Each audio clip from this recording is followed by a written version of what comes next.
Botanique. La botanique, nommée auparavant phytologie, est la science consacrée à l'étude des végétaux, du grec Βοτανική. féminin du mot, Βοτανικός. qui signifie qui concerne les herbes, les plantes de. Elle présente plusieurs facettes qui la rattachent aux autres sciences du vivant. La botanique générale recouvre la taxinomie, description des caractères diagnostiques et différentiels, la systématique, dénombrement et classification des taxons dans un certain ordre, la morphologie végétale, décrivant les organes ou parties des végétaux, l'histologie végétale, la physiologie végétale, la biogéographie végétale et la pathologie végétale.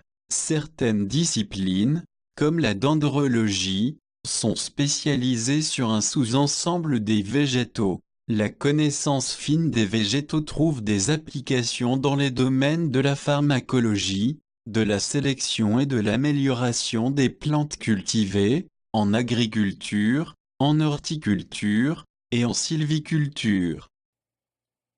Sommaire. 1. Histoire. 2. Étymologie. 3. Domaine d'étude. 4. Application. 4.1. Nourrir la planète. 4.2. Comprendre les processus du vivant. 4.3. Substances et matériaux. 4.4. Comprendre les changements environnementaux. 5. Botanique dans l'art. 6. Noter références. 7. Voir aussi. 7.1. Bibliographie. 7.2. Articles connexes. 7.3. Liens externes. Histoire. Article détaillé, Histoire de la botanique et chronologie de la botanique. Étymologie. Le terme botanique vient du grec ancien, Βοτανική. féminin du mot, Βοτανικός. qui signifie qui concerne les herbes, les plantes de, Βότανο. qui signifie herbe, plante veut dire également fourrage 3 ou plante fourragère 4. Domaine d'étude. Comme les autres formes de vie, les végétaux peuvent être étudiés de différents points de vue, au niveau moléculaire, génétique et biochimique, organique, cellulaire, tissu ou organe, en considérant le végétal individuellement, à l'échelle d'une population ou d'une communauté végétale. À chaque niveau, le botaniste pourrait être amené à s'intéresser à la classification, taxinomie, la structure, externe, morphologie ou interne, anatomie, ou au fonctionnement, physiologie, du végétal considéré. Plus précisément, la botanique générale recouvre la taxinomie, description des caractères diagnostiques et différentiels, la systématique, dénombrement et classification des taxons dans un certain ordre, la morphologie végétale,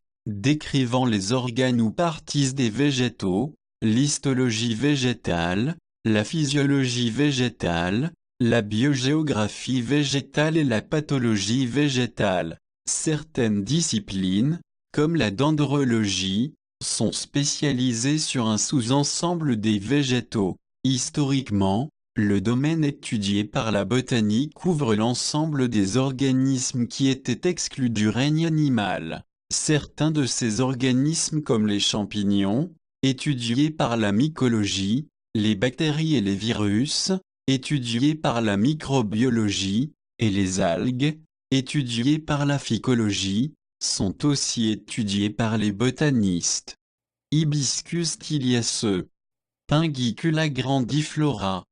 Application, modifier le code. Les végétaux sont une part fondamentale de la vie sur Terre, ils génèrent l'oxygène, fournissent de la nourriture, des fibres, du carburant et des médicaments qui permettent aux autres formes de vie d'exister. Les végétaux absorbent également le dioxyde de carbone, un gaz à effet de serre, par la photosynthèse.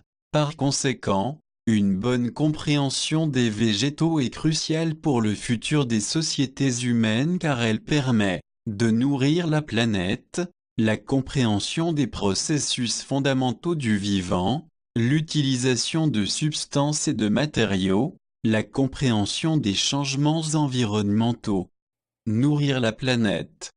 Presque toute la nourriture que nous consommons provient directement ou indirectement des végétaux, directement par les féculents, les fruits et les légumes ou indirectement à travers les animaux d'élevage qui se nourrissent de plantes fourragères. Les végétaux sont à la base de presque toute chaîne alimentaire et surtout à la base de la chaîne alimentaire dans laquelle nous sommes intégrés. Elles constituent ce que les écologistes appellent le premier niveau troïque. Comprendre comment les végétaux produisent la nourriture que nous mangeons est important pour être capable de nourrir la planète et garantir la sécurité alimentaire pour les générations futures. Par exemple par l'amélioration des plantes ou la compréhension des pertes de rendement agricole, phytopathologie. Selon les prévisions de la FAO, les rendements devront augmenter de 70% pour nourrir la planète en 20505.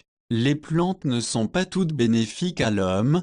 Les adventices posent par exemple des problèmes considérables en agriculture, compétition pour la captation des ressources, toxicité pour les récoltes alentours, etc. La botanique fournit des connaissances cruciales pour comprendre comment réduire leurs impacts. L'ethnobotanique étudie ces questions, ainsi que les autres relations entre les plantes et l'homme. Presque toute la nourriture que mange l'homme est issue directement ou indirectement des plantes comme ici du riz long. Comprendre les processus du vivant.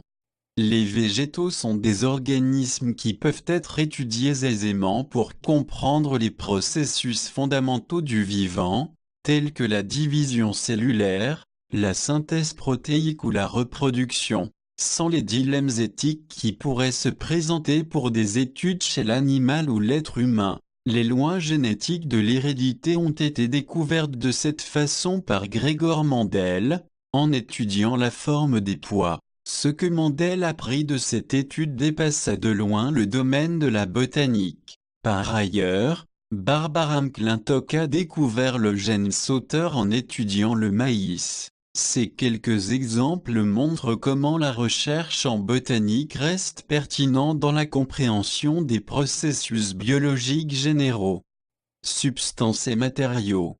Beaucoup de médicaments ou drogues proviennent du règne végétal.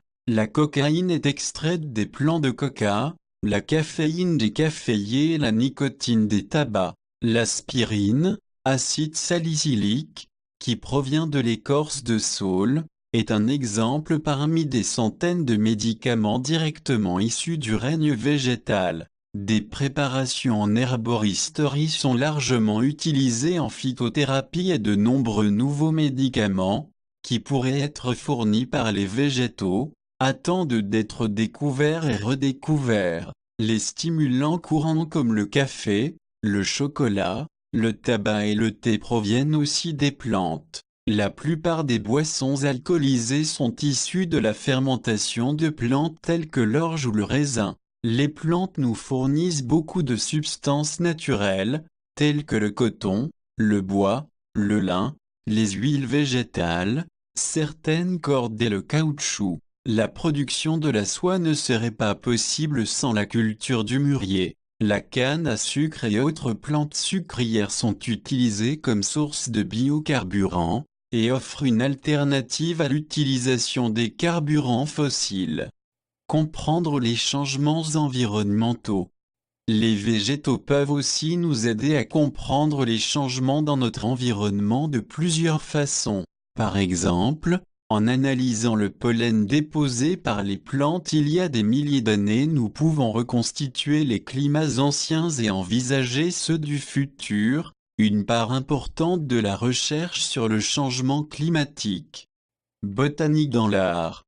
Voir, articles détaillés, illustrations botaniques, Illustrateur botanique et liste de florilèges et codex botanique.